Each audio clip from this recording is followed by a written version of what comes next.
Justine.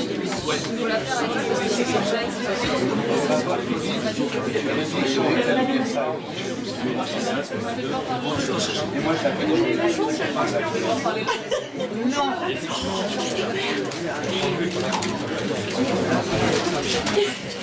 Pour les filles, ça soit là.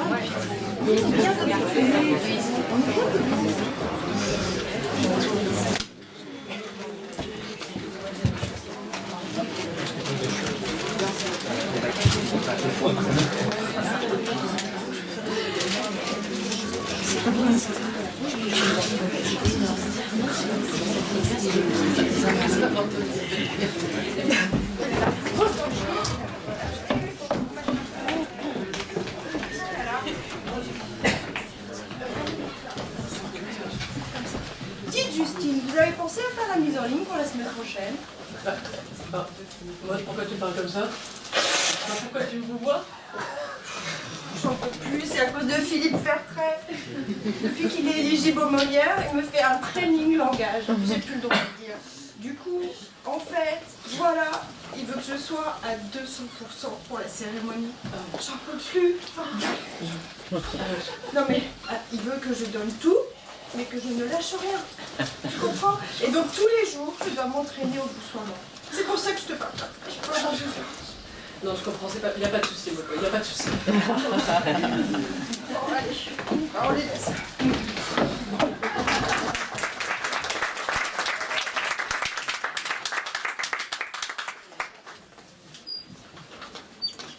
François, t'es là?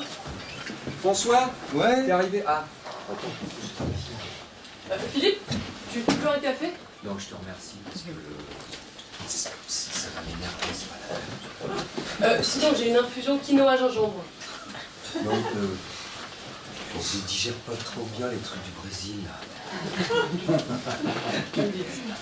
C'est bien tes petits rires, là. C'est du numérique, ça? T'as pas d'applaudissements au numérique? Tu m'avais dit, je vais faire des super applaudissements très réalistes.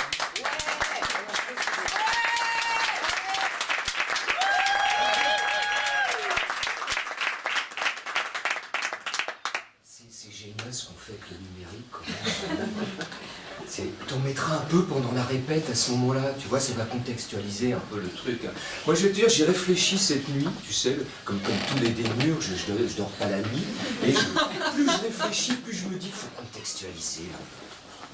C'est important de contextualiser un peu tout, tu vois ce que je veux dire?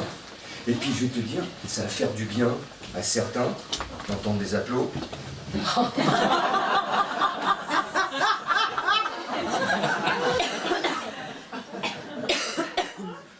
Et je sais de quoi je parle. Bon, alors, au fait, est-ce que Hélène Serre t'a appelé? T'as des nouvelles d'Hélène Serre? Non, oui, elle m'a dit qu'elle serait un peu en retard. Hélène Serre en retard? Ouais.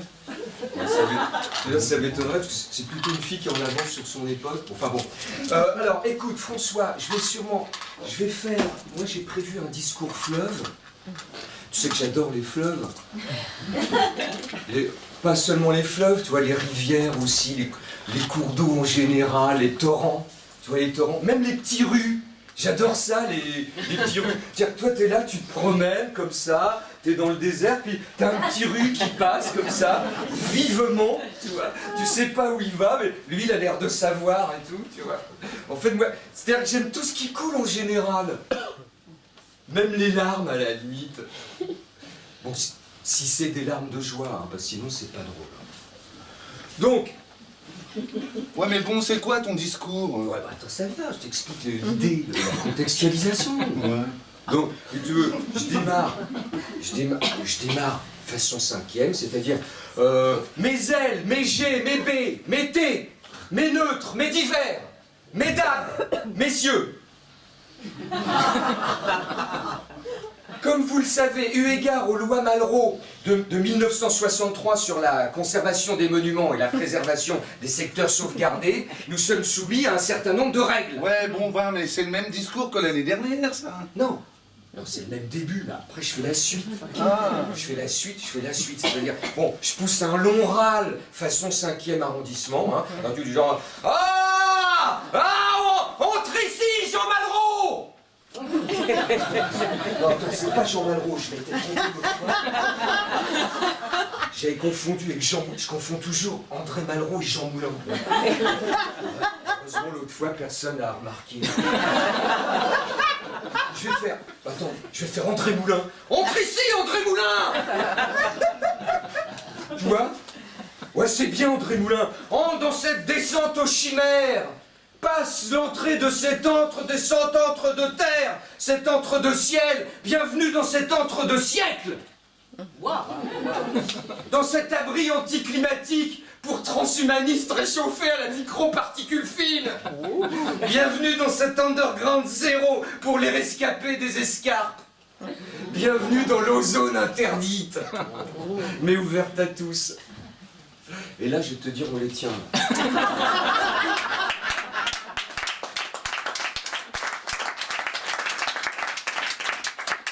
C'est bien parce que tu as plusieurs types d'applaudissements et de rire. C'est bien, tu es de plus en plus créatif. Alors, là on les tient, c'est-à-dire que si tu veux, ils s'imaginent que je vais citer André Malraux ou René Char, et tu sais ce que je fais? Non. Je cite Pascal Quignard. Ah. Tu vois le délire ou pas? Non, pas vraiment. Non. Parce que si tu veux, ce qui est bien avec Pascal Quignard, c'est que on comprend pas vraiment ce qu'il veut dire. Parce que quand tu fais une citation, faut jamais qu'on comprenne vraiment quel était le rapport entre ta citation et ce qui vient d'être dit, tu vois. Ça fait plus d'effet. Cela dit, là, j'ai trouvé une citation de Quignard qu'on comprend à peu près. Écoute ça, écoute ça.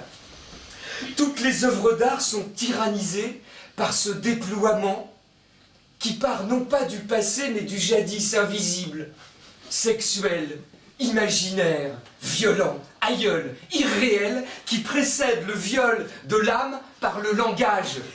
Tu vois le délire ou pas? Non, je vois pas du tout. Hein.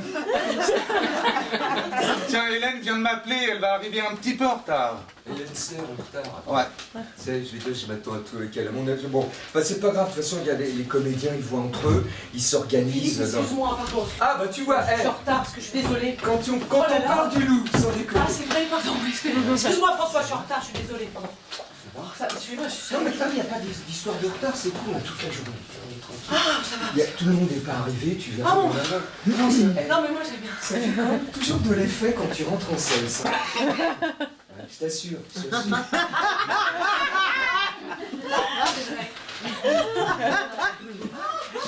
Ça, on m'a déjà dit en fait. J'arrive en chiffon, enfin, toi, il y a. Il se passe un truc quand même. Bah, c'est l'effet de serre, quoi. Non, mais c'est une blague écolo. Oui, c'est bien. C'est une blague écolo. Ça change des blagues féministes. Oui, c'est vrai, non? Tu as vu ce que je veux dire? Non, mais c'est la première fois qu'on a ça, non?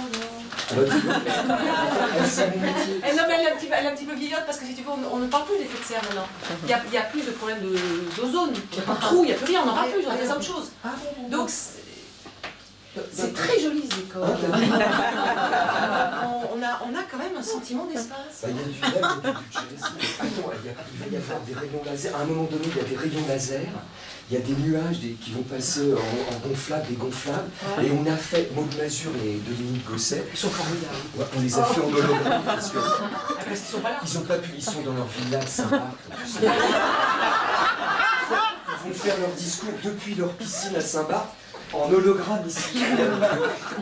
Show à l'américaine, Hélène. Show à l'américaine. Écoute, on a une bonne répète et demain on sera au taquet. Demain, ça va marche. Là, tu te prépares tranquillement? Ouais, je vais nous... Puis moi, il faut que je continue des trucs avec François. Très bien. Bon, tu vois, c'est ça c'est ça l'idée. Donc François, je veux dire, sur Quignard, ce qui est intéressant dans la phrase, c'est qu'il y a toute la problématique du théâtre contemporain, c'est-à-dire l'amour, la mort, le temps, l'érotisme, le verbe et le mythe. Et le mythe, c'est-à-dire il faut du mythe. Toi, évidemment, tu n'y penses pas. Il faut que tu penses au mythe. Même quand tu es à ta régie, à un moment donné, quand tu attaques ta régie, il faut que tu te dises, tiens, comment je vais pouvoir apporter une dimension mythique à ma régie. Ouais, mais dans quelle phrase effet de serre? Ouais, ça va, c'est ça. Ouais, le fais pas exprès, François. Donc bon, c'est voilà. Moi, je continue, si tu veux, dans l'esprit André Moulin, c'est-à-dire, nous, les saltimbanques populaires qui marchons à découvert, nous, les amateurs de tirades offensives, nous, du verbe, nous, des admonestations, nous, des catastrophes pas grave, nous des conflits désarmés, nous des admonestations, nous des invectives, nous les passeurs de mots de passe dépassés, nous des ceci, nous des cela, nous qui buvons le texte jusqu'à la didascalie, nous.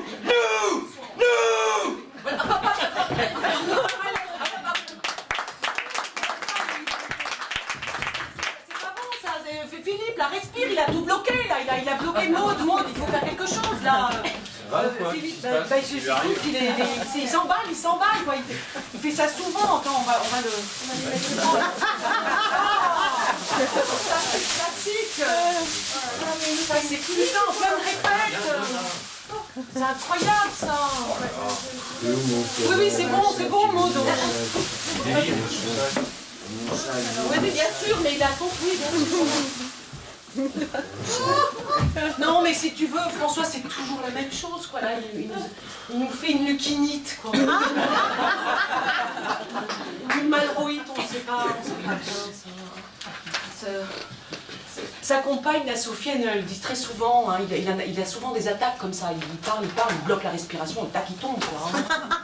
C'est classique, en fait, c'est ce qu'on appelle vulgairement, je dis ça pour te rassurer, François, hein, c'est ce qu'on appelle vulgairement un malaise verbal, en fait. Ouais, mais j'y repense, tout à l'heure, il m'a dit qu'il aimait les fleuves. Non, attends, si tu veux, il est discurso-fluvial, c'est un mec... Eh ben, tu vois, c'est oui, ça. Ben, Mais ça, j'aurais dû y penser, hein. Il est quoi exactement? Il est discurso-fluvial ou fluvo-discursif. Non, en fait, si tu veux, c'est des gens qui ont beaucoup lu Malraux, hein. Et ils sont embarqués, quoi. Non, tu vois, ils sont...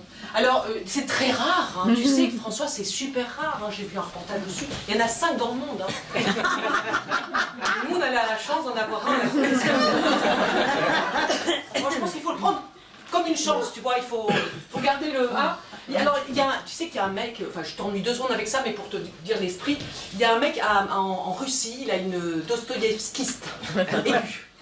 Là, il bouffe du Dostoïevski, là, Alors, en Russie, ce qu'ils font, c'est qu'ils le soignent par cryothérapie, ils l'emmènent en Serbie, et en fait, ça n'a pas du tout marché. C'est pour ça que nous, on le tient au chaud. On le tient au chaud, hein.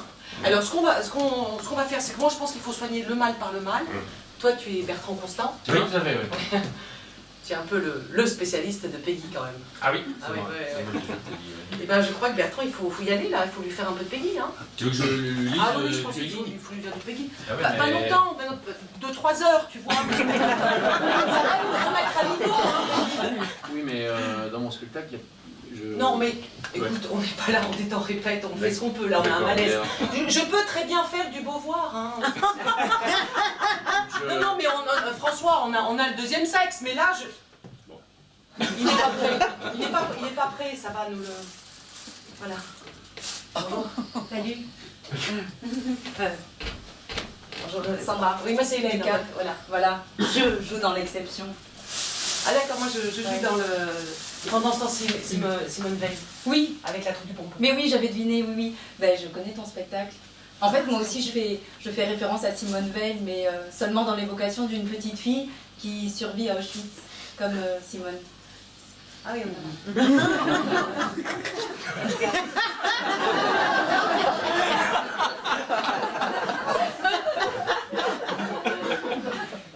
oui, d'où le costume. Oui, nous, si tu veux, c'est beaucoup plus... Nous, on fait dans le festif, si tu veux. Nous, on a décidé de parler du féminisme. Tu sais que le féminisme... Enfin, quand tu dis aux gens, est-ce que vous êtes féministe, les gens C'est des disent... communistes. Voilà.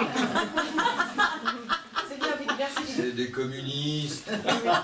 Faut prévenir Simone Veil, c'est des communistes. On va le faire. François, il va tout de suite. Voilà. Non, mais il a une obsession sur les communistes, c'est rien du tout. Hein. Alors, si tu veux, nous, c'est un spectacle assez léger, en fait, sur la condition féminine, qui n'est pas un sujet léger, mais nous, là, on est assez... tu vois, on danse, c'est festif. Alors, on apprend des choses, hein, et, évidemment, mais c'est joyeux. Alors, on est à la 870e, tu vois. Wow. Ça fait au moins 500 fois qu'on joue ici. Ouais. François, il en a jusque là. François. Et on est bien ici, tu vas voir, on est bien. C'est un petit cocon, ils sont très sympas, Maud et Dominique, ils sont très sympas. Ils sont jamais là, de toute façon, ils sont sympas. On fait ce qu'on veut, et c'est vrai qu'on est bien là. Et alors, toi, en fait, c'est un seul en scène que tu fais? Comment ça se passe, hein? Oui, parce qu'en fait, l'exception, c'est l'histoire de Ruth Kluger. C'est l'histoire d'une petite fille juive qui est née à Vienne en 1931. C'est l'histoire d'une enfant qui veut seulement aller au cinéma.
J'ai 8 ans.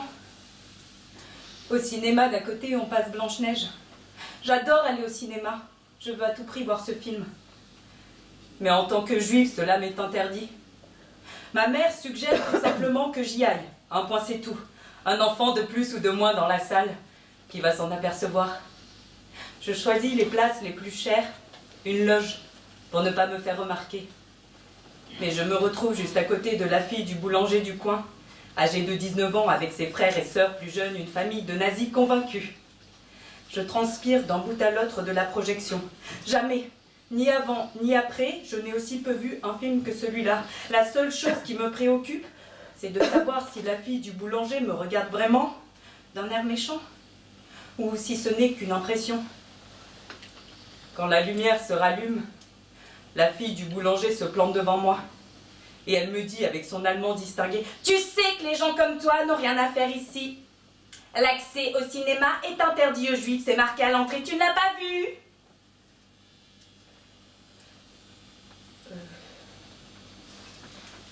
Pardon. En fait, Pardon, hein, j'aurais pas dû parce que s'il se réveille, j'ai un peu peur de l'effrayer. Oui, en fait, c'est très bien ton truc. Et c'est vrai que c'est peut-être pas le moment. Attention, mettre à l'heure. Oui. Ah ben c'est super. Allez, je vais vous laisser.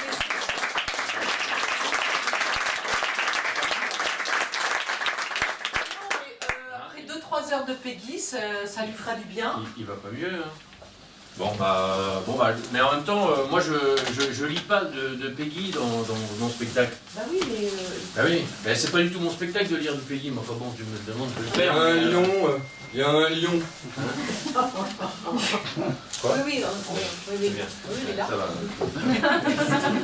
Alors, Il y a un lion. ouais, d'accord. Parce que...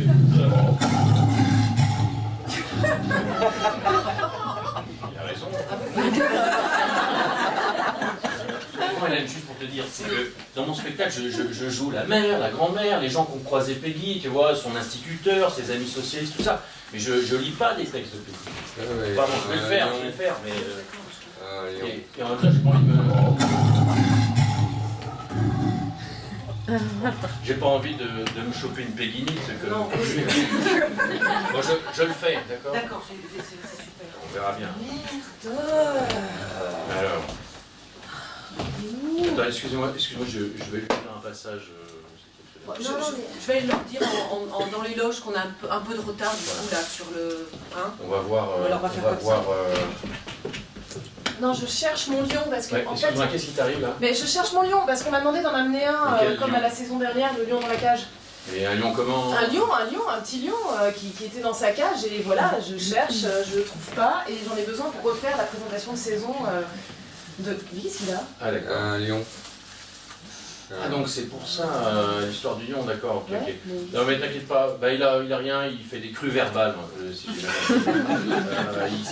Il déborde, quoi, il déborde de lui-même, tu vois, il se délite, quoi. Merde.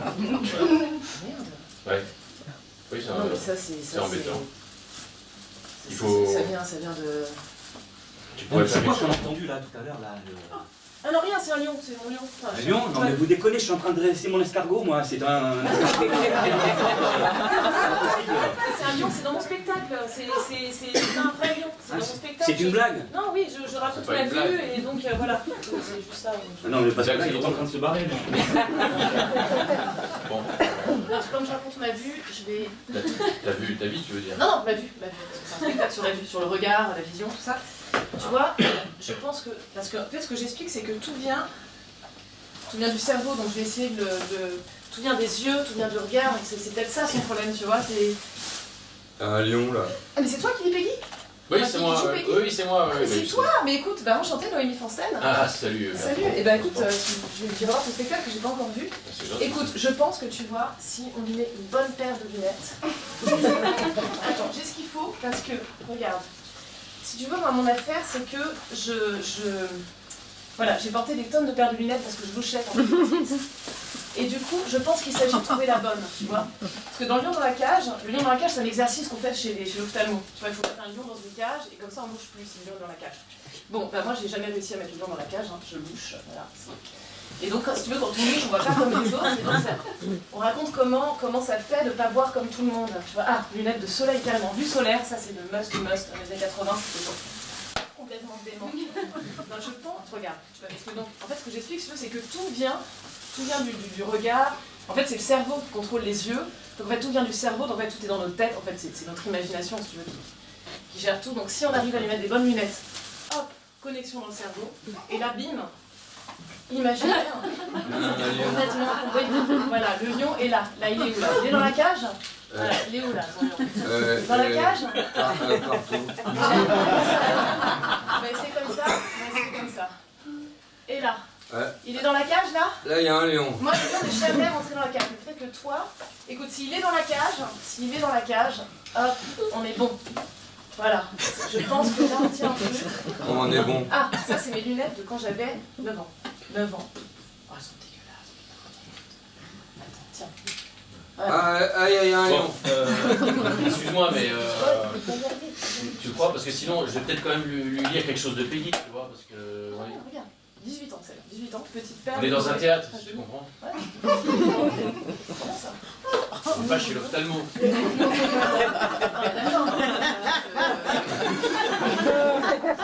Il m'en reste 47, Oh, mon c'est Philippe. bon, Oh, 47. mon Philippe. Hein? Non mais ça va, regarde, j'ai presque fini. Bon, bah vas-y. hein. J'ai 47 paires et on est bon, tu vois. Dans l'après-midi, ça ira mieux. Voilà. Hop, voilà, je pense que là... voilà. Pas mal. Mais je crois que j'en ai une de quand j'étais petite. Tiens, regarde. Moi, là. Bah, soit je lis, soit je lis pas, mais enfin... Non mais ça va, te laisse pas, mais enfin les auteurs morts, je veux dire, c'est Quoi, bon, les auteurs morts, les auteurs morts Non mais les auteurs morts, enfin je veux dire... La littérature, ça sauve de tout, tu comprends? C'est comme la philosophie. Hein, Oui, ça, non, mais- ça fait du bien par où ça dépasse. Non mais d'accord, mais enfin il y a aussi des auteurs vivants, enfin je veux dire, ça va, moi j'ai écrit mon texte moi-même, tu vois. Tu vois, je fais un bouquin, je le joue, enfin merde. Oui, bah quoi. t'es très gentil, mais je vais essayer Peggy. Hein, d'accord? Voilà. Parce que là, pour l'instant, on a un gros problème avec lui, là. Non mais écoute, chacun, j'ai encore envie de dire, chacun sa vision des choses. Hein, tu vois.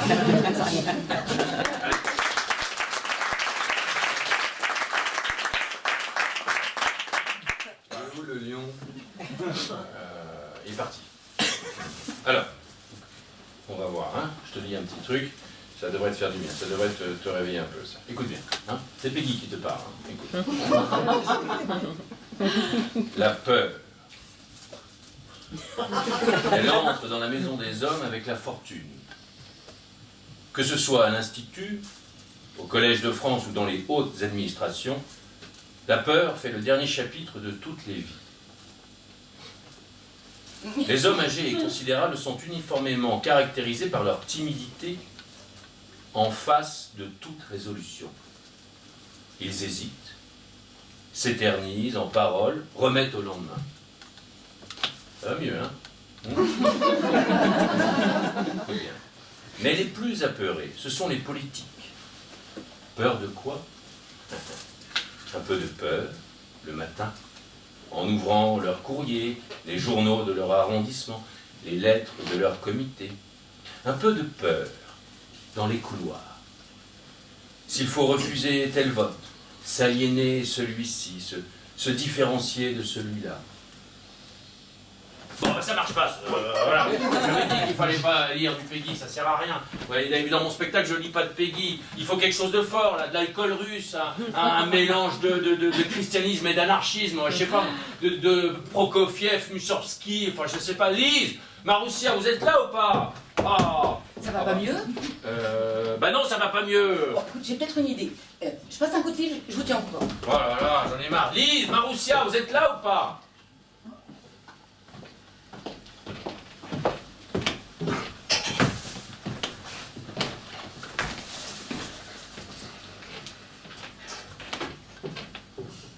J'ai besoin de ta tendresse, de ta beauté comme un clair matin. Tu sais si bien par tes caresses effacer tous mes chagrins.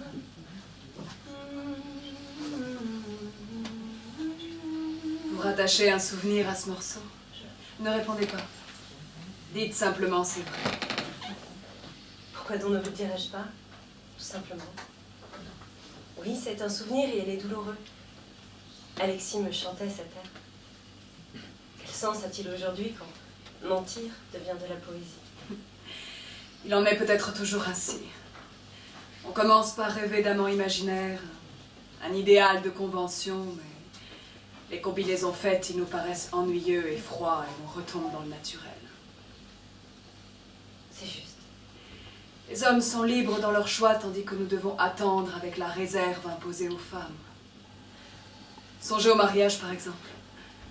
Un homme a des vues sur une jeune fille, il peut venir chez ses parents, l'approcher, l'observer. Il ne la demander en mariage que lorsqu'il sera sûr qu'elle lui plaît, ou que de deux personnes, l'une l'emporte dans ses préférences. Mais la jeune fille, on prétend qu'elle peut choisir lorsqu'elle ne peut jamais répondre que par oui ou par non. On choisit une robe ou quelque autre emplette de peu d'importance, mais non l'amour. C'est tout de même un homme excellent. Et quant à moi, je ne suis pas malheureuse. Que vous êtes bonne. Que vous êtes bonne. Si je pouvais seulement vous ressembler un peu. Pourquoi ressembleriez-vous à une autre qu'à vous-même? Restez dans ce que vous êtes.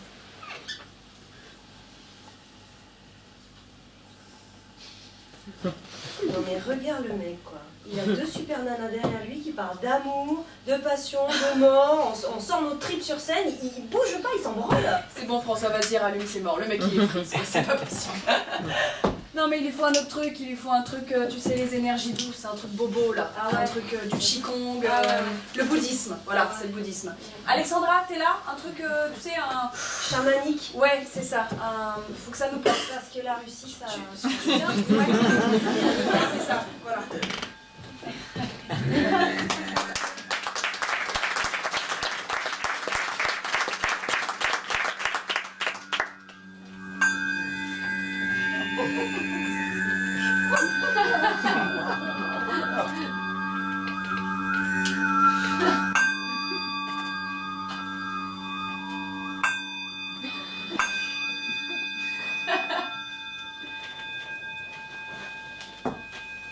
Mon pauvre ami, vous devriez revenir à l'existence. Où est-ce que vous êtes parti? Moi, je suis partie loin, moi. l'Himalaya, le Sikkim, le Tibet. Alexandra Davinel. Est-ce que vous savez à quel âge j'ai commencé à voyager? À 50 ans. Quel âge vous avez? Il y a plus. À 50 ans. À 50 ans, j'ai tout laissé derrière moi. Mon mari ingénieur, le piano, tout, c'est parti. Vers les sommets. Première femme à rencontrer le Dalai Lama. Première femme à rentrer à Lhasa, au Tibet. J'ai marché et... Savez-vous, mon pauvre ami, que la vie est longue? Qu'est-ce qui bouge? C'est le drapeau ou c'est le vent? C'est votre esprit, tout va bien. Imaginez que j'ai refait mon passeport à l'âge de 100 ans. Ça vous fait pas réagir, ça? 100 ans. J'ai oublié de croire qu'à la préfecture de Nîmes, ils ont réagi 100 ans. Ils ont cru que j'avais l'esprit dérangé. Et je suis partie. Imaginez les neiges, la marche, 3000 mètres, 4000 mètres d'altitude. J'ai tout laissé derrière moi. Le mari, les habitudes, tout. Ouais, mais qu'est-ce qui bouge? Rien ne bouge. C'est le drapeau ou c'est le vent? Non. Quelque chose peut bouger si vous y mettez de la volonté. C'est la roue de Samsara. Imaginez tous les matins, pensez qu'une roue est en train de tourner. Et sur cette roue sont accrochés des poisons. L'orgueil, la colère, la bêtise, l'ignorance, l'apathie. Il faut faire tourner la roue. Et plus elle tourne, plus les poisons tombent. On approche du bouddhisme. Mais qu'est-ce qui bouge? C'est votre esprit, mon ami, qui bouge. C'est votre esprit. Allez, essayez ça, essayez. Vous allez voir. Vous allez être surpris de ce qui va monter en vous.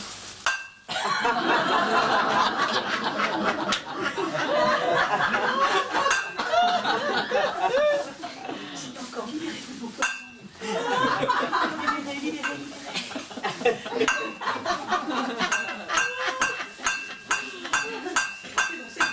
C'est bon. Il faudra Yomden, mon fidèle compagnon, vous apprendrai. Je suis un exemple. 100 ans, refait mon passeport. Et les chants tibétains, je les entends encore de loin. Lorsque je vais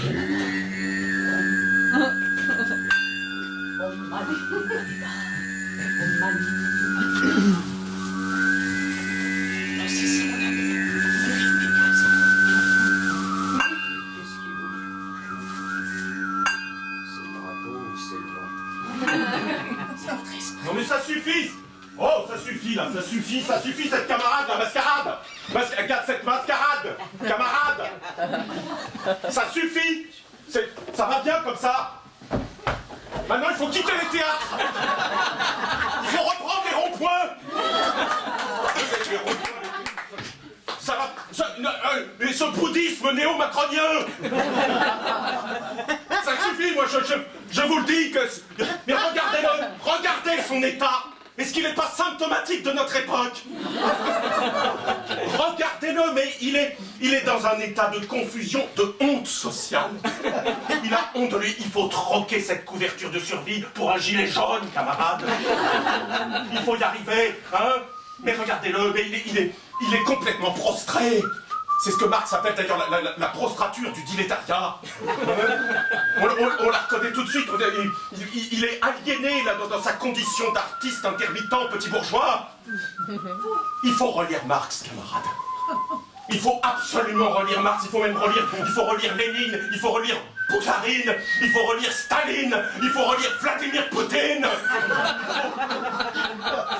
Voilà. Et vous savez que c'est même un ami du gentil mouvement des entreprises françaises, le MEDEF, hein, qui me l'a dit. Je vous assure, il m'a dit, écoute bien, il faut absolument relire Marx.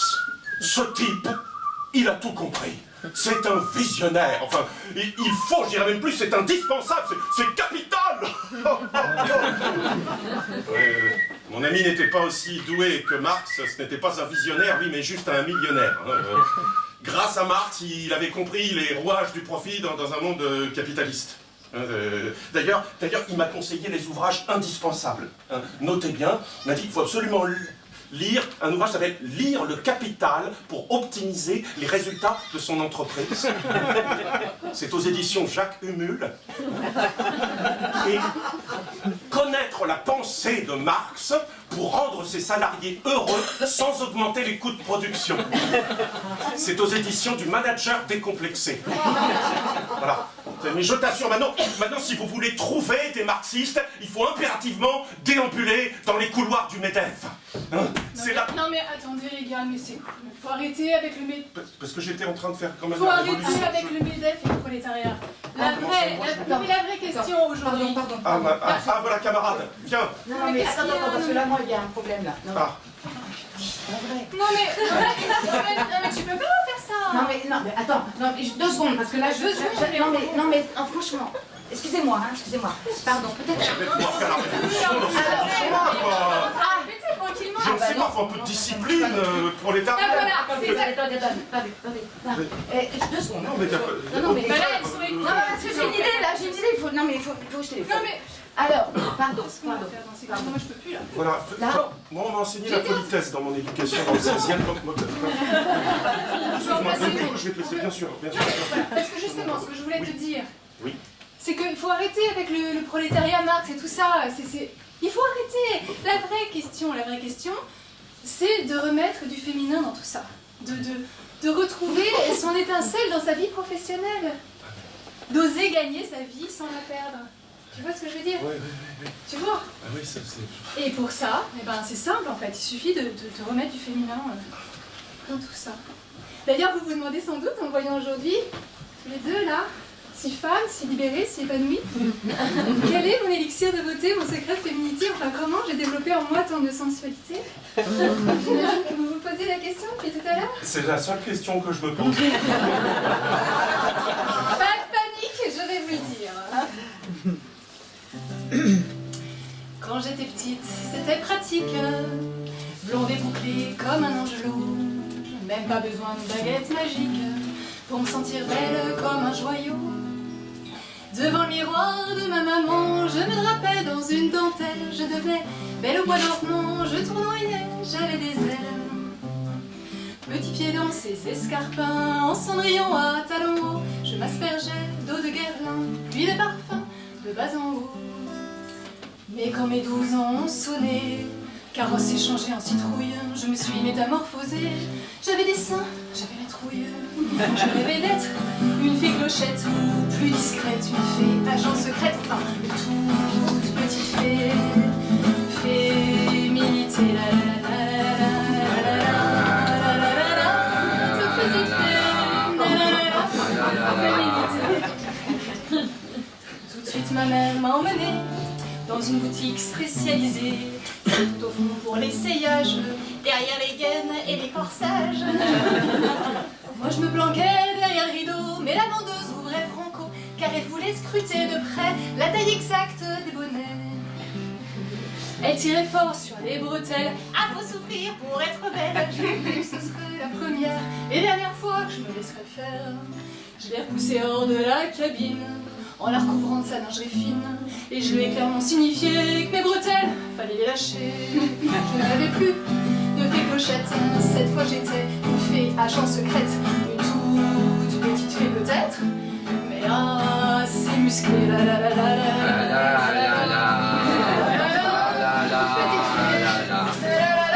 la la la.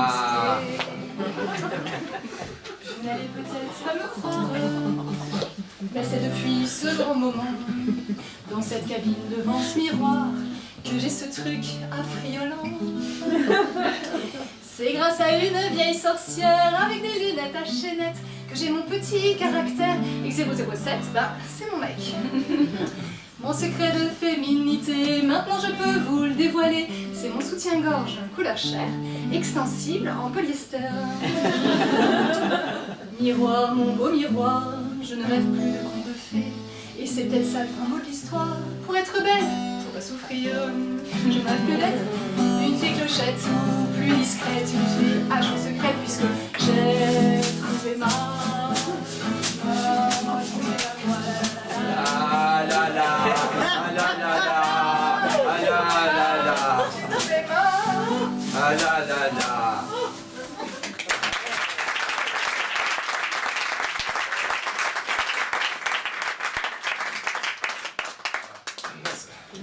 C'est terrible. Terrible. Vous avez vu? C'est tout à fait illustratif de ce que j'ai lu il y a 2 jours dans le journal Le Parisien, je ne sais pas si vous avez vu. il y a de plus en plus aujourd'hui de malades mentaux qui sont abandonnés dans les rues sans soins. Et même dans les théâtres, parfois avec des guitares en bandoulière. Enfin, on ne peut pas laisser le système de soins se déliter comme ça. C'est encore pire avec la déficience intellectuelle. C'est vraiment... moi j'ai connu ça, je suis exactement dans la même situation. C'est pour ça que je suis sur les ronds-points. J'ai été laissé aussi sans soins. Et on voit le résultat. Voilà, mais ça a commencé tout petit. En fait, mon père me disait déjà comme si on avait besoin de lui, qu'est-ce qui nous fait chier, ce petit con. Il était gentil, mon père. Puis il avait raison, parce que j'étais vraiment petit. Enfin, je veux dire, j'étais petit quand j'étais petit. Là, ça se voit pas parce que je suis grand. Mais quand j'étais petit, j'étais très petit. Ça s'est vu surtout quand j'ai grandi. C'est bon, hein. Mon escargot est revenu, hein. Ne vous inquiétez pas, il est revenu. Bon, faut le dresser. Ouais. Il est parti, le lion? Mon père est revenu. Ah non, le lion. Au niveau du lion, là, on a... Ça va pas, ça va pas, là? Ça va, François? Salut, chef. Si je peux me permettre, c'est un comédien, vous savez, il faut lui parler. Il faut lui parler avec du texte. Ça va? Hein? Là, j'ai l'impression que c'est un problème d'âme, d'amour peut-être. C'est un passionné ce mec-là, ça se voit tout de suite. Hein. C'est un problème d'amour, il faudrait lui parler à la manière de...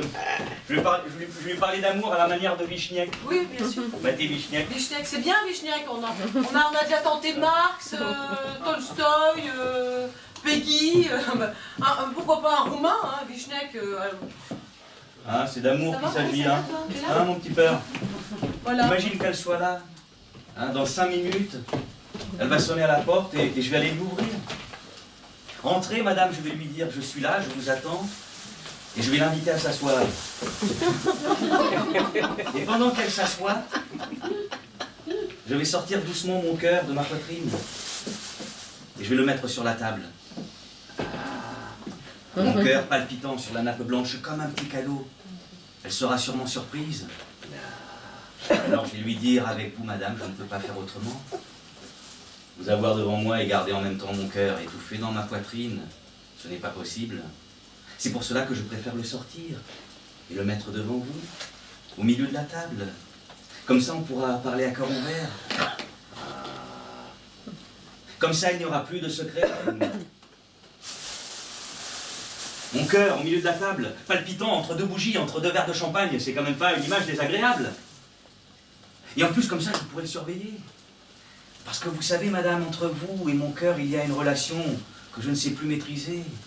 Entre vous et mon cœur, chère madame, il se passe quelque chose de très fin, de très malin, de très bizarre, de très inhabituel, quelque chose d'impossible et d'improbable, quelque chose qui dépasse mon entendement. Il y a des nuits, par exemple, où je me réveille à 3 heures du matin, avec un goût amer dans la bouche, et une sensation de vide dans ma poitrine. Le goût amer, c'est sans problème, c'est le goût de votre absence. Mais la sensation de vide dans ma poitrine, c'est grave. Se réveiller et ne rien comprendre, c'est grave. Te rendre compte que ta poitrine est vide, que ton cœur n'est plus à sa place, que ton cœur n'est plus avec toi, que ton cœur a fait une fugue, c'est grave. C'est grave. Ça va s'arrêter. Mais c'est grave. Je peux plus. Ça peut pas durer éternellement comme ça. Je vais pas mourir ici, moi. Je vais pas mourir ici.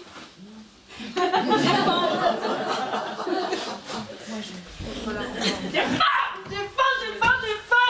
Bon alors, on répète ou quoi là? Je vais voir mon escargot, moi. Ras-le-bol, moi. Moi,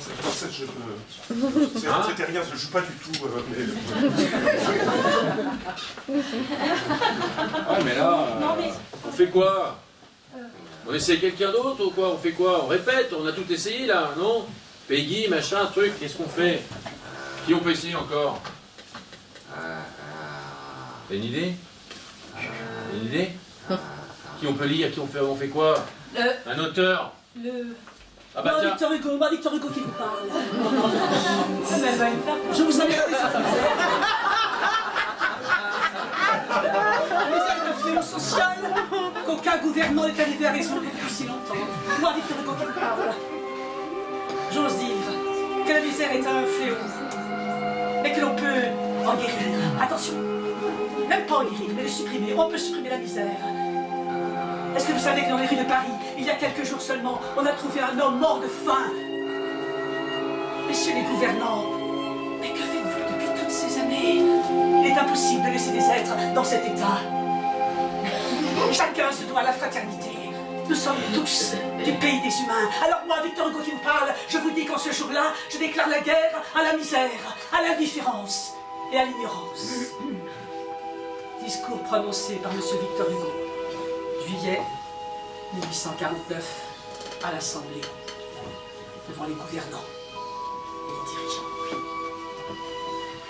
Pour sauver les parias de la différence. Les parias!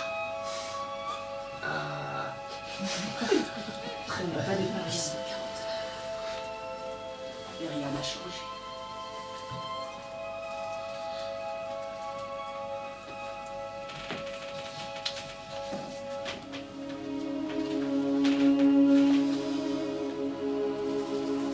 Vanina! Mais enfin, qu'est-ce qui se passe? C'est ahurissant, qu'est-ce que c'est que ce barouf? Qu'est-ce que c'est que cette tenue? Moi j'arrive au théâtre, on m'a dit répétition, qu'est-ce que c'est? On a l'habitude. Bon, moi j'arrive au théâtre, le cœur plein, la tête vide, comme d'habitude, quoi. Je veux mettre mon costume de scène, et puis j'entends un boucan, ce bruit là. François, vous êtes là? Oui, je suis là. C'est ahurissant. On m'a Absolument. prévenu, en 40 ans de carrière à la Comédie Française, je veux dire, je n'ai jamais vécu une situation pareille. Qu'est-ce que c'est? Non mais c'est vrai, je ne sais pas, il faudrait me prévenir quand même. Je veux dire, qu'est-ce que vous fichez sur mon plateau? C'est quand même mon plateau, ma loge, ma scène. Cour, jardin, jardin, cour. La cour est du côté du cœur, le jardin de l'autre. Ça vous embouche un coin, hein? Oui. Je veux dire, pour être un petit peu au courant de ce qui se passe dans le théâtre, enfin je veux dire le vrai théâtre, hein, pas des déguisements ahurissants, eh bien, je vais un petit peu vous laisser porter par le parfum d'Yvonne Godot. Oui, je suis le parfum d'Yvonne Godot. Et oui, 40 ans. Première femme doyen de la Comédie Française. Oui, en 1985, on disait Madame le doyen. Eh oui, les femmes savantes ont eu beau se démener, l'hégémonie masculine a tout le temps raison. Bon alors, vous allez m'enlever cette escogriffe, qu'est-ce qui fiche là? Ah oui, je sais, vous répétez ces donjons, c'est le moment où la pétrification face au commandeur. C'est avant-gardiste, comme... Vous avez de l'humour. Mais alors par contre, le rapport avec la déco, scénographie, les scénographes maintenant, les metteurs en scène et les scénographes, c'est très de la mode. Alors, et puis il parle. Non, parce que moi je me change, je m'habille en Don Elvire, il n'y a aucun problème. Hein? Quand même jouer Célimène, plus de 40 ans, alors que je vous rappelle qu'elle en a 20 dans l'histoire. Alors, il faut faire quelque chose, où sont les... Fichez-moi devant vous. Non mais moi je n'ai pas la prétention d'être... Restez là, non, vous êtes charmant quand même. Hein. C'est tout un voyage avec vous. Alors, mais votre texte, le français, je veux dire le théâtre français, c'est du texte, des mots. Que dites-vous? Comment? C'est inutile, je le sais. Mais on ne se bat pas dans l'espoir du succès. Edmond Rostand, oui, oui. Cyrano de Bergerac. Non, c'est bien plus beau lorsque c'est inutile. Oui, c'est bien ce que je dis. Bon, alors je vais passer mon costume de Roxane. Moi, ça m'est égal. Hein. Mais continuez, par contre, je vous écoute. Qu'est-ce que tout cela... Où sont les autres? Oui, notre parti. Parti d'en rire, oui. C'est le parti de tous ceux qui n'ont pas pris de parti. Notre parti. Parti d'en rire, oui. C'est le parti. Il dort. Quelle heure il est? Moins 10. Mais moins 10 de quoi? Ben je sais pas, j'ai perdu la petite aiguille. Attends, il doit être envoûté. Attends, je sais, on va le désenvoûter. Je connais un fakir pour ça, tu vas voir, on l'appelle. Je crois pas à ces trucs-là. Mais si tu vas voir, il est génial. Donc, alors, attends, je l'appelle. Votre sérénité? Votre sérénité? Oui. Alors, Igor, je te présente le grand Tsar Rabindranath Duval. Un descendant des grands visionnaires de l'Inde, des grands sars. Il a le don de double vue. Oui, je vois double. Je m'en doute un peu. Attends, on va lui poser des questions. Asseyez-vous votre sérénité. Alors, votre sérénité. Concentrez-vous bien. Pouvez-vous me dire quel est le sexe de monsieur?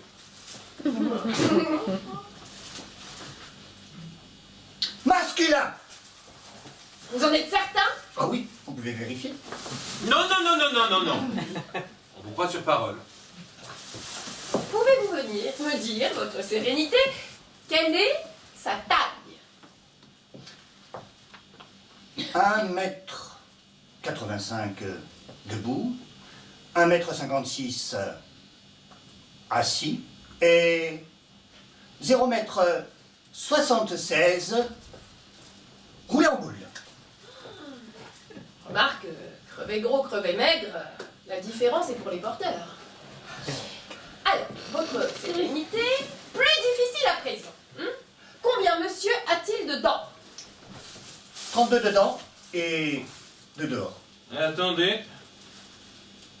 C'est vrai? Et alors, encore plus difficile, monsieur fait-il un complexe? Oui, monsieur fait un complexe. Par certains moments, il prend la vessie pour une lanterne. Sa vessie? Oui. Et alors? Et bien alors il se brûle.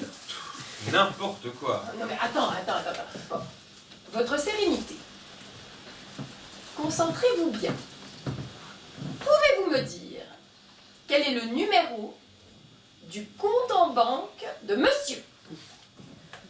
Oui. Vous pouvez le dire. Oui. Vous pouvez le dire. Bah oui. Il peut le dire. Il peut le dire. Il peut le dire. Il peut le dire. Il se réveille, là, ça a marché. Il peut le dire. Le bras. Merde. Bon, non mais là, Hélène, y a rien qui marche là. Moi j'ai tout essayé. Hein. Ça n'a pas marché non plus? Non. Bon, écoute. Oh là là. François, qu'est-ce qu'on fait là? Bon, on va pas rester là. Non, et on va commencer la répète. Hein. On commence la répète parce qu'on va pas rester aux cheveux d'un mec qui peut plus lui du Malraux et qui fume des coups de grasse là, c'est pas possible. Hein? On attaque là, on a l'esprit de troupe là, on commence le texte. Oui, parce que sinon on va pas s'en sortir. Il n'est pas. On y va là. Ça y est, j'ai trouvé, on est sauvés. Il est sauvé. J'aurais dû y penser, j'ai vu son spectacle en plus. Donc je me suis dit, je vais appeler Sophie, sa compagne, elle aura bien une idée. Et ben j'ai fait tout le théâtre. On ne capte pas dans ce théâtre. Rien. Non, pas ça. Non, rien. Donc je suis sortie. Et là, vous n'allez pas voir ce qui m'est arrivé. Non. J'ai planté mon talon dans un nid de poule. Si. Eh ben, j'étais bloquée. Eh ben, je pouvais plus bouger. Il y avait du monde à Truffière, donc j'aurais fait coucou. Et là, ils sont venus. Hein. Et ben, ils s'y sont mis à 3 pour me tirer. C'est un minimum, hein. Me tirer de là. Et alors? Et ben, ils ont failli me casser mon talon, c'est con, hein. Et ben, j'aurais fait quoi, moi, avec un talon en moins après? Et ben, il faut lui chanter une chanson de Michel Fugain. Chanter? On a tous notre côté sombre. Lui, c'est Michel Fugain. Alors d'ailleurs, je vous ai tiré de texte. Donc tenez, voilà, prenez un texte. Mettez-vous en place. Allez, tu voudrais, toi? Ouais, tiens, prends un texte. Jamais. Allez, qui veut un texte? Allez, mettez-vous en place. Mettez-vous en place. Mettez-vous en place. Il n'y a pas de texte. Vanina, Oui. Alors. mon micro. Ah non. Tout le monde est en place. Attends. C'est pas grave. Allez.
je me suis endormi.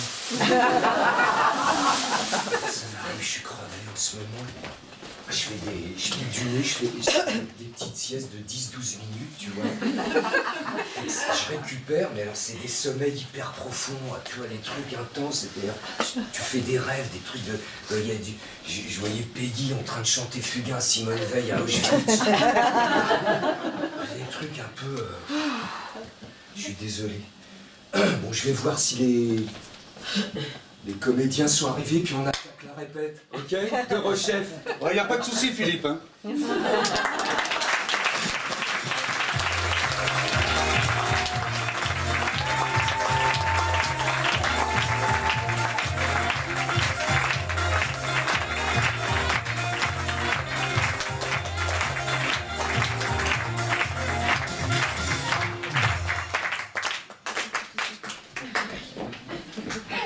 Quelle belle chanson. Bon, alors c'est à mon tour. Bon, Bonne Mesure, je vous demande de vous arrêter. Je suis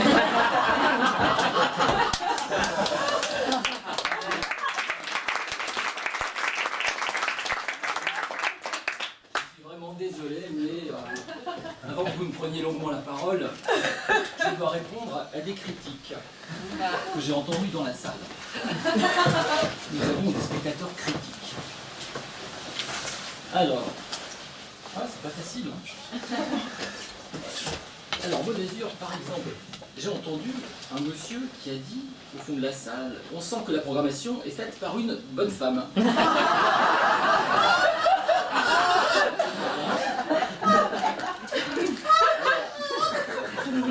C'est un fait. 70% des comédiens qui massacrent ce pauvre tapis de scène qui n'a rien demandé à personne sont des comédiennes. C'est un libre choix, alors je précise que c'est un libre choix de notre programmatrice bien-aimée Maud Mazur, et certainement pas pour faire des économies de salaire. Ni pour faire plaisir à des actionnaires plus ou moins fictifs, exilés dans des paradis fiscaux, ou retenus bien au chaud dans les prisons nippones. À propos d'Asie, puisque le jaune est très à la mode, un autre monsieur a dit là-bas dans le fond, en parlant tout bas, je vous cite, j'ai pris des notes, ça manque de comédiennes asiatiques de moins de 50 ans. Pourtant nous sommes à 5 stations de métro de la porte d'Italie par la ligne 7.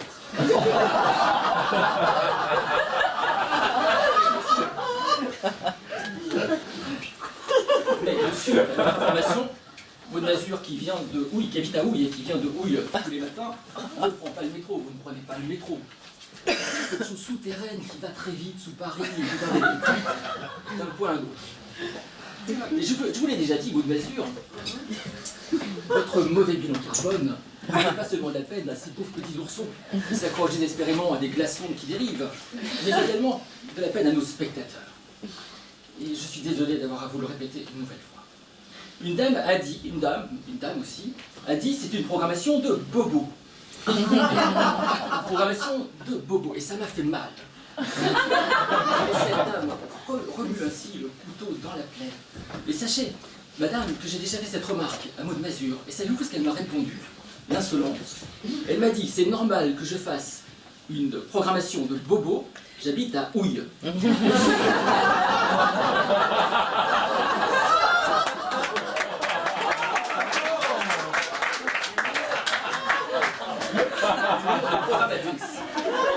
Alors j'ai entendu aussi ce matin, ici les mecs ont des rôles de guignols ou de déficients mental. Alors monsieur, on dit manteau, nous sommes en hiver. Vous êtes là, pardon? Oui. Vous dites, ça caille, c'est mieux doudoune. Ouais. Alors, Simone Mazur perçoit les hommes comme des déficients doudounes. Il ne faut pas la blâmer, mais plutôt la plaindre, ainsi que son compagnon. Au fait, comment va ce pauvre homme? A-t-il toujours ces bouffées de schizophrénie délirantes?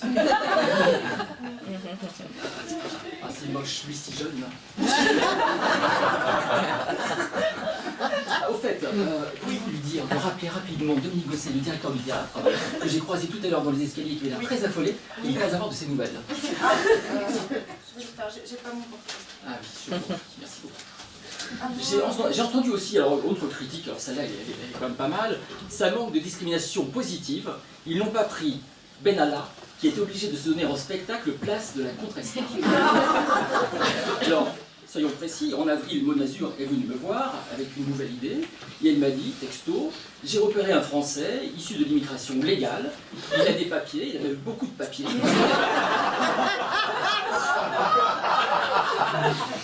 Et j'ai l'intuition féministe qu'avec lui, on pourrait faire du buzz sur la contre-escarpe. Et elle a ajouté, puisque dans Anna Karénine, on a remplacé l'amant par une maîtresse, j'ai une idée, ce serait génial qu'Anna Karénine soit jouée par un homme. Et je voudrais que le rôle de la belle Anna aille à Benalla. Dans Benalla Karénine. Alors oui, j'ai refusé, oui, je sais, j'ai fait une boulette. Je sais, mais enfin, une femme à barbe. Je sais, Conchita Wurst, mais je vous rappelle tout le temps, vous n'êtes pas à l'Eurovision. Alors, j'ai refusé, Benalla évidemment l'a très mal pris, et la suite on la connaît avec ce qui s'est passé le 1er mai sur le rond-point de la contre-escarpe, et puis ce redoutable effet papillon qui est suivi sur tous les ronds-points de France. Je voudrais profiter de cette sympathique réunion de ce matin pour faire mon mea culpa. Parce que si, au nom de la France, j'avais dit oui, oui à Benalla, nous n'en serions pas là aujourd'hui. Alors, à propos de célébrité, j'ai entendu une dame qui a dit ici, il n'y a que des acteurs inconnus, alors qu'Alain Delon est libre, je l'ai lu dans Voici, chez mon coiffeur. Alors, chère madame, auriez-vous, s'il vous plaît, l'amabilité de donner l'adresse de votre coiffeur à Maud Mazur? Alors, non, je n'en veux pas à notre coiffeur qui fait un travail remarquable, mais qui n'a que des Paris Match périmés, et ça nuit à notre programmation. Alors, oui d'ailleurs, si je puis me permettre un compliment, sans risquer un hashtag MeToo, je trouve que votre coiffeur fait un travail remarquable et que les cheveux propres vous vont très bien. Alors, cela dit, pour en revenir à notre programmation, j'ai aussi entendu du positif. J'ai entendu un spectateur qui a dit ah, la pirate écologique, ça c'est bien, et je partage cet enthousiasme pour l'écologie, même si cette pièce, elle aussi, a été écrite par une femme et jouée par des femmes, y compris les rôles masculins, avec force postiche. Alors, il y en a une d'ailleurs, une auteurice qui pousse le bouchon un peu loin, c'est Pierrette Dupoyer, qui incarne le caporal Dreyfus, affublé de postaches postiches magnifiques, tricoté par Alexandra Davinel dans les années 50, avec un habile mélange de poils, 50% yak tibétain, 50% Dalai Lama. Alors dites-moi, Maud Mazur, quand même, toutes ces femmes à barbe, à moustache, ça m'intrigue un peu. Et je me demande si vous n'auriez pas mal interprété mes propos quand je vous ai proposé l'an dernier, pour relancer nos ventes, de programmer quelques spectacles de femmes à poil.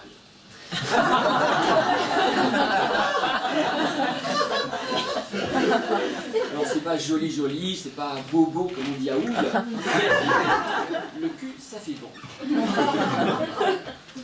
Alors chère spectatrice, dans une envie de cul, osons le mot, de communisme, j'ai une bonne nouvelle pour vous, c'est qu'à partir de la saison prochaine, nous emploierons non pas une nouvelle programmatrice au grand désespoir de certains, ni un vieux... Je suis un peu planté.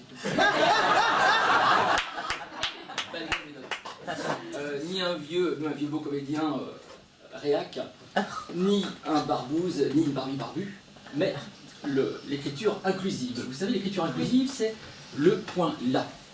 Il nous reste cependant à trancher un point, c'est est-ce que nous sommes obligés d'écrire le point là, le avant le là, ou peut-on écrire la point le là avant le. Comme vous le craignez, Maud Mazur, je vous cite, pour ne pas vous trahir, le point là, le placé avant le là, soit interprété comme la version phallocrate et conséquemment excluante de l'écriture inclusive.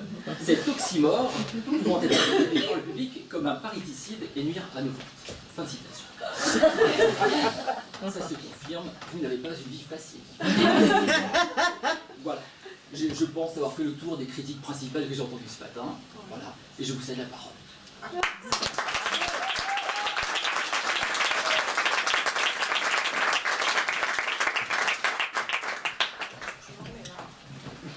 Bon, alors, voilà, c'est tout. Voilà, pas de soucis, hein, comme dirait l'autre. Voilà, merci en tout cas d'être tous venus ce matin assister à cette présentation de saison. Je vais faire court. Je vais juste vous annoncer quelques petites choses, remercier aussi toutes nos équipes, tout le monde aussi qui travaille ici, ça bien entendu, et vous dire aussi, c'est plus informatif, que on inaugure cette année, là en 2019, une nouvelle formule qui s'appelle les LAD, donc un livre, une adaptation et un débat. Donc notamment Sandra Ducas, qui joue l'exception, fait partie de ces LAD, et également Le Lion dans la cage, donc c'est les samedis à 14h30. Et nous sommes aussi très heureux et fiers de vous annoncer que nous avons 3 spectacles qui sont éligibles au Molière cette année. Donc Anna Karénine,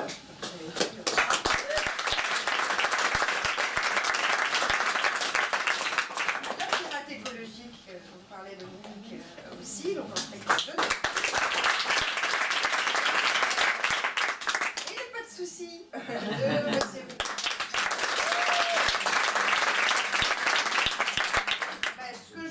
Je vous souhaite en fait une très belle année, nouvelle année, c'est le début de l'année, et j'espère que nous allons la partager ensemble. Et donc, ce que je vais faire, c'est que je vais rappeler tout le monde sur scène, et je vais le faire par ordre de programmation. On mélange, c'est pas par...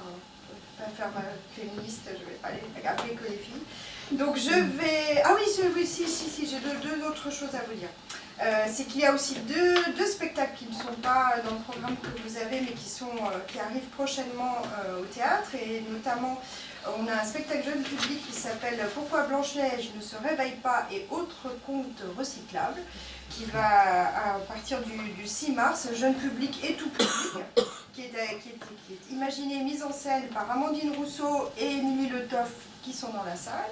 Donc je voulais vous l'annoncer. Et également, on aura aussi un international guitare rendez-vous au mois de juin avec deux guitaristes de renom, donc Shai Sebag et Will McNichol, pour les petites infos en plus.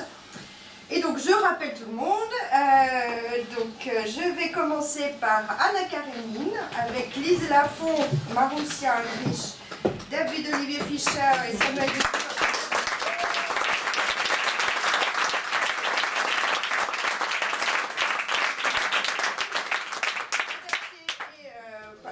et mise en scène par Laetitia Gonzalez, qui est aussi dans la salle. Donc ça se joue les lundis et mardis à 19h30 et les dimanches à 20h30. Et c'est donc éligible au Molière. Donc si vous avez la carte Molière, votez.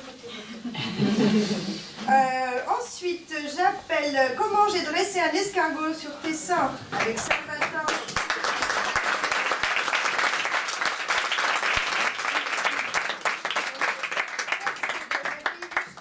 Et mise en scène par Serge Barboucia. Donc c'est les lundis à 21h30 et les dimanches à 15h jusqu'au 28 janvier. Ensuite, j'appelle donc les deux représentantes de la troupe et pendant ce temps Simone Veil, donc avec en alternance Samantha Benoît, Prisca Demaré, Dominique Méraud, Marie Montoya, Nathalie Portal et Hélène Serre.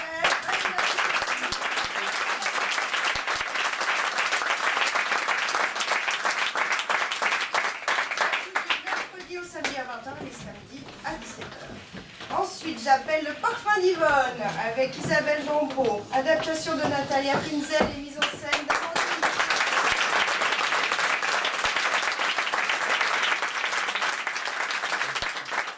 Mercredi et jeudi à 21h30 jusqu'au 28 février. Ensuite, j'appelle le LAD, l'exception avec Sandra Ducas.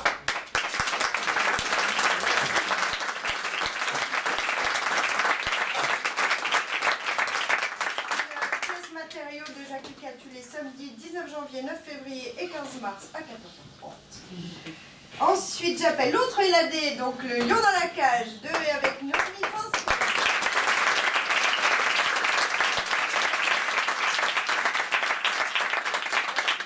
Mise en scène par Bertrand Suarez-Passos, création vidéo Olivier Garros et création sonore Christian Sotomayor. Et ça va se jouer la prochaine, le samedi 30 mars à 14h30. Ensuite, j'appelle la coach musicale. Osez gagner votre vie sans la perdre.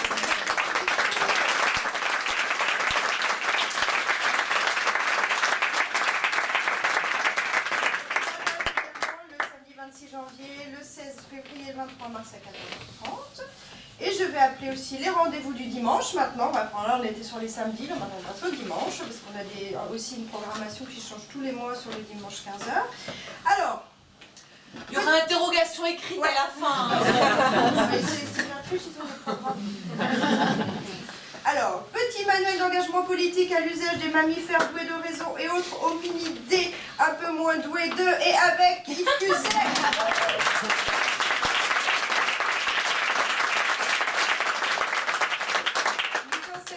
Fanny Fagner, et donc ce sera les dimanches 3, 10, 17, 24 février et 3 mars à 15h, et également Yves Cusset pour le tout petit prince minuscule qui est écrit et mis en scène par Yves, joué par Ernaud Vivien, qui sera donc les dimanches 10, 17, 24, 31 mars à 15h.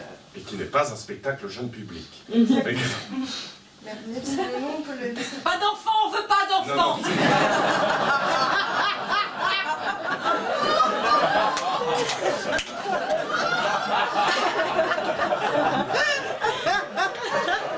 J'appelle Alexandra David-Nel, et avec Pierrette Dupois.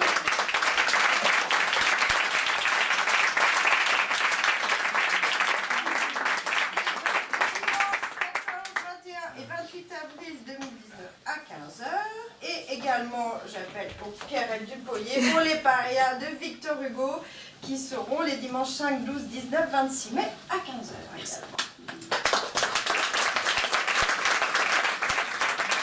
Ensuite, j'appelle Peggy le visionnaire avec Bertrand.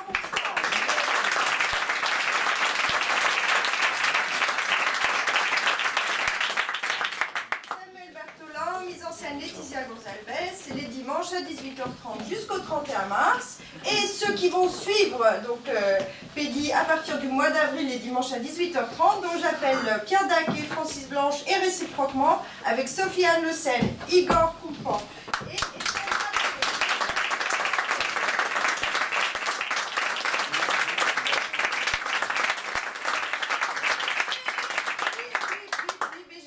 celui qui a une nouvelle fois organisé cette présentation de saison, qui est éligible aux Molières, qui me fait un training de danse sur le vouvoiement. Hein.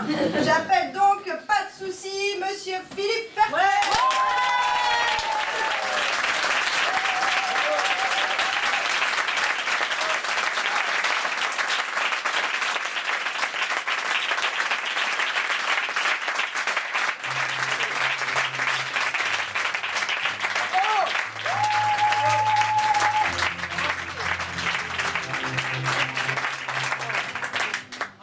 On va terminer par la devise de ce théâtre. Saison bien fleurie, vrai paradis.